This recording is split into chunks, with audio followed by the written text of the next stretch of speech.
তাং সজীবং সাদ্বৈতং সমধূতং পরিজন সহিত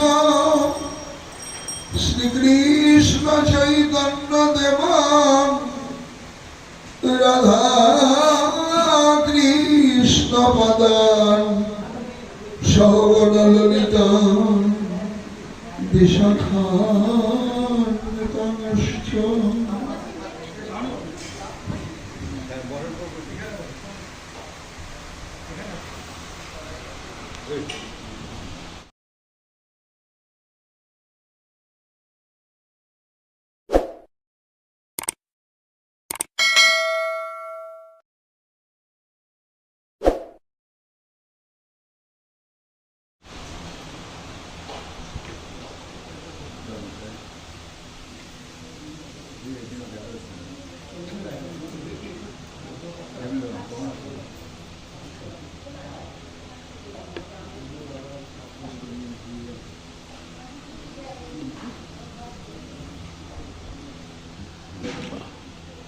জয় নিতাই।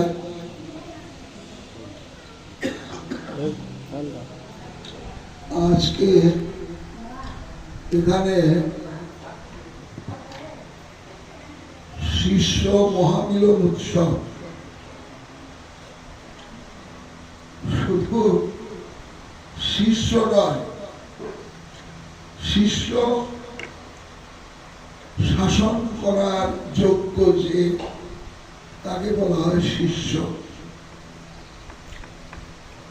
তা যিনি শ্রী গুরুদেব, তিনি শিষ্যকে শাসন করতে পারেন, তাই তিনি গুরু, তার আশ্রিত যারা তারা শিষ্য। এর সঙ্গে আর একটা শব্দ যুক্ত করলে ভালো হয়, শুধু শিষ্যরাই এখানে আসবার অধিকার রাখে না, যারা ভক্ত, যারা ঈশ্বর অনুরাগী, সকল নির্বিশেষে তাদেরও আগমন প্রশস্ত, তাদের জন্য এখানকার পথ খোলা। এজন্য আরেকটা শব্দ যুক্ত করলে ভালো হয়, শিষ্য ও ভক্ত মহামিলন। শিষ্য যারা তারাও আসবেন, যারা ঈশ্বর অনুরাগী ভক্ত তারাও আসবেন। এই মিলন ক্ষেত্রে আয়োজিত ভাগবতী অনুষ্ঠানে যারা আগত সুধীবৃন্দ, তাদের চরণে কোটি কোটি ধন্যবাদ।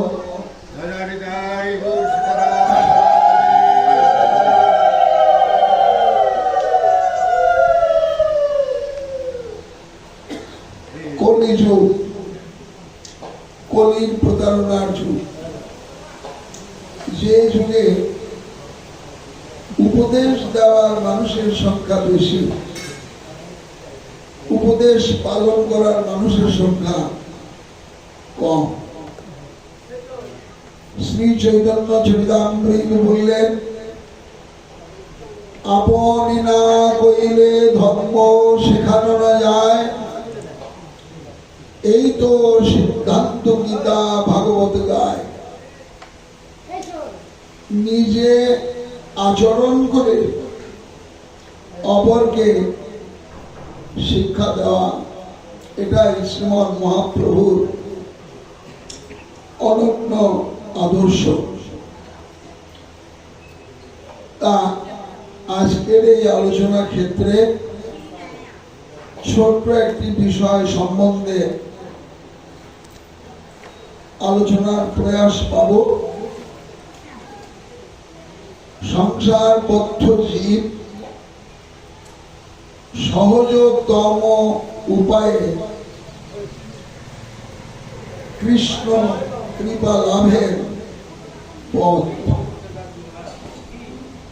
সহজতম উপায়ে সংসারবদ্ধ জীব কেমন করে কৃষ্ণ কৃপা লাভ করে ধন্য হতে পারে।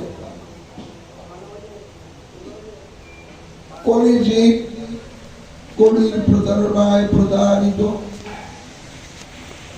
সংসারবদ্ধ, মায়াবদ্ধ, কামনা বাসনাবদ্ধ, কাম কামনার দাসত্বের প্রতি ইন্দ্রিয় বৃত্তি পরায়ণ কৃষ্ণ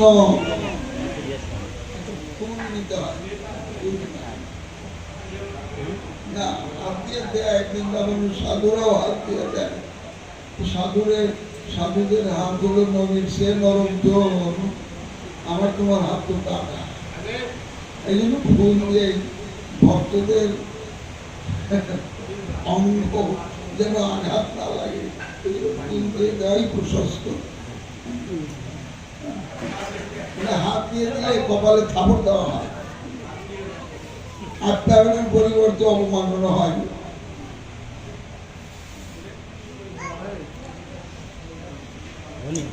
জয় শ্রী নিতাই গৌর সীতারাম প্রেমানন্দে।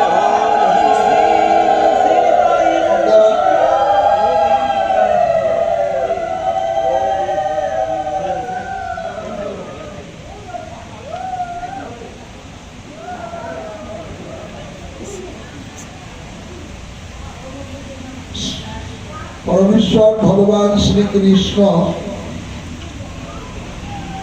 অর্জুনকে লক্ষ্য করে জগৎবাসীর প্রতি গীতা উপদেশ করেছিলেন।